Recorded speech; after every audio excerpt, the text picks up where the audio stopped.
وَمِنَ النَّاسِ مَن يَشْتَرِي لَهْوَ الْحَدِيثِ لِيُضِلَّ عَن سَبِيلِ اللَّهِ بِغَيْرِ عِلْمٍ وَيَتَّخِذَهَا هُزُوًا أُولَئِكَ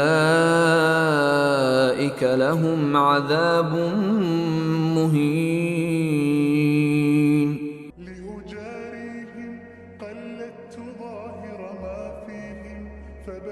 الحمدللہ والصلاة والسلام علی رسول اللہ اما بعد. احباء الکرام، میں آپ کے سامنے قرآن کریم سے 5 آیات بینات جو موسیقی کی حرمت پر دلالت کرتی ہیں پیش کرنا چاہتا ہوں. سورہ لقمان کی آیت نمبر 6 میں اللہ سبحانہ وتعالی ارشاد فرماتا ہے وَمِنَ النَّاسِ مَن يَشْتَرِي لَهْوَ الْحَدِيثِ لِيُضِلَّ عَن سَبِيلِ اللَّهِ بِغَيْرِ عِلْمٍ وَيَتَّخِذَهَا هُزُوًا أُولَئِكَ لَهُمْ عَذَابٌ مُهِينٌ. اور لوگوں میں سے کچھ بدبخت وہ ہیں جو غافل کر دینے والی بات کو خریدتے ہیں تاکہ لوگوں کو بغیر علم کے اللہ کے راستے سے گمراہ کریں اور اللہ کی آیات کو مذاق بنائیں. ان لوگوں کے لیے ذلت ناک عذاب ہے. اس آیت مبارکہ میں جو لہو الحدیث کا لفظ استعمال ہوا ہے یعنی غافل کر دینے والی بات، اس کی تفسیر میں عبداللہ ابن مسعود رضی اللہ تعالی عنہ سے مروی ہے. وہ فرماتے ہیں کہ لہو الحدیث ہوا واللہ الغنا، کہ اللہ کی قسم لہو الحدیث سے مراد غنا ہے، گانا ہے. اور اسی طرح بعض روایات میں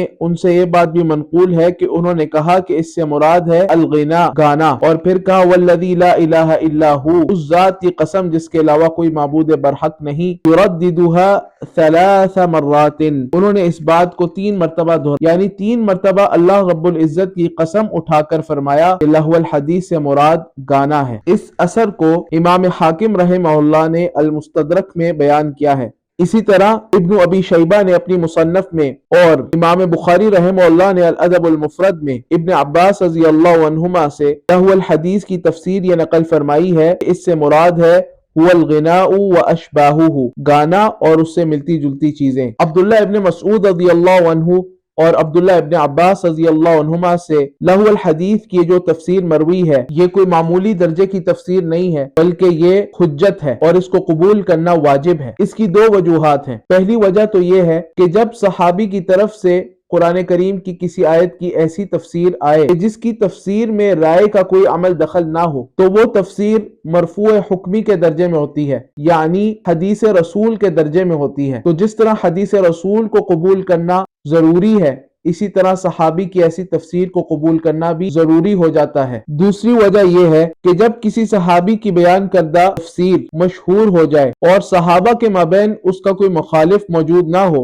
تو تمام اہل علم کے نزدیک یہ حجت ہے. اس کو صحابہ کرام کا اجماع تصور کیا جاتا ہے. موسیقی کی حرمت پر دوسری آیت سورۃ النجم کی آیت نمبر 61 ہے. اللہ سبحانہ وتعالی نے فرمایا أَفَمِنْ هَذَا الْحَدِيثِ تَعْجَبُونَ وَتَضْحَكُونَ وَلَا تَبْكُونَ وَأَنْتُمْ سَامِدُونَ، کیا تم اس بات سے یعنی قرآن کریم سے تعجب کرتے ہو؟ وَتَضْحَكُونَ، اور تم ہنستے ہو، وَلَا تَبْكُونَ، اور تم روتے نہیں ہو، وَأَنْتُمْ سَامِدُونَ، اور تم غفلت میں پڑ رہے ہو. سَمَدَ يَسْمُدُ سُمُودًا، اس کا معنی ہوتا ہے غافل ہونا. امام ابن جریر الطبری رحمہ اللہ نے ابن عباس رضی اللہ عنہما سے وَأَنْتُمْ سَامِدُونَ کی تفسیر یہ نقل فرمائی ہے کہ انہوں نے فرمایا هُوَ الْغِنَاءُ بِالْحِمْيَرِيَّةِ، یعنی عرب کے قبیلہ حمیر کی زبان میں سمود گانے کو کہا جاتا ہے. تیسری آیت مبارکہ وہ سورہ قصص کی آیت نمبر 55 ہے جس میں اللہ سبحانہ وتعالی نے فرمایا کہ وَإِذَا سَمِعُوا اللَّغْوَ أَعْرَضُوا عَنْهُ، اہل ایمان جب لغو کلام کو، لغو بات کو سنتے ہیں تو اس سے اعراض کر لیتے ہیں. اس آیت مبارکہ کی تفسیر میں تابعین میں جو ائمہ مفسرین ہیں جیسے امام الضحاک اور اکرمہ رحمہم اللہ، انہوں نے لغو کی تفسیر غنا سے کی ہے، گانے سے کی ہے. جیسا کہ ابو محمد الدشتی الحنفی رحمہ اللہ نے اپنی کتاب النہی عن الرقص والسماع میں ان ائمہ مفسرین کے اقوال نقل کیے ہیں. چوتھی آیت مبارکہ اللہ سبحانہ وتعالی کا وہ فرمان ہے جو سورۃ الفرقان کی آیت نمبر 72 میں ہے جس میں اللہ سبحانہ وتعالی نے فرمایا اہل ایمان کی صفات کو بیان کرتے ہوئے کہ والذین لا یشہدون الزور، کہ اہل ایمان وہ ہیں جو زور پر حاضر نہیں ہوتے. اس آیت مبارکہ کی تفسیر میں امام محمد ابن علی ابن الحنفیہ وہ فرماتے ہیں کہ ای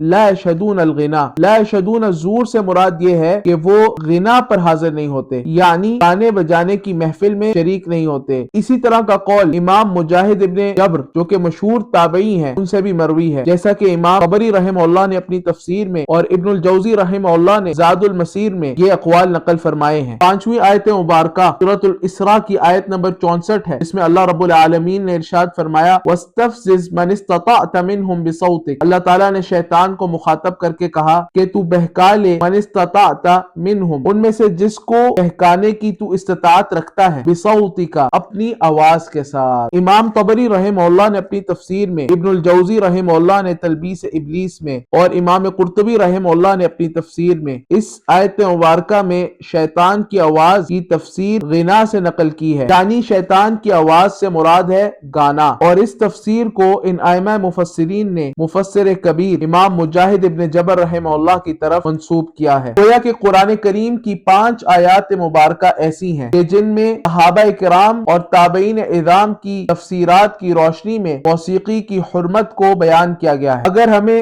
طوالت کا خوف نہ ہوتا تو ہم ان ائمہ مفسرین کی بہت ساری عبارات کو نقل فرماتے، لیکن ہم نے اختصار پر ہی اکتفا کیا ہے۔ اللہ تعالی اعلم بالصواب، وباللہ تعالی التوفیق، وصلی اللہ وسلم علی نبینا محمد وعلی آلہ وصحبہ اجمعین۔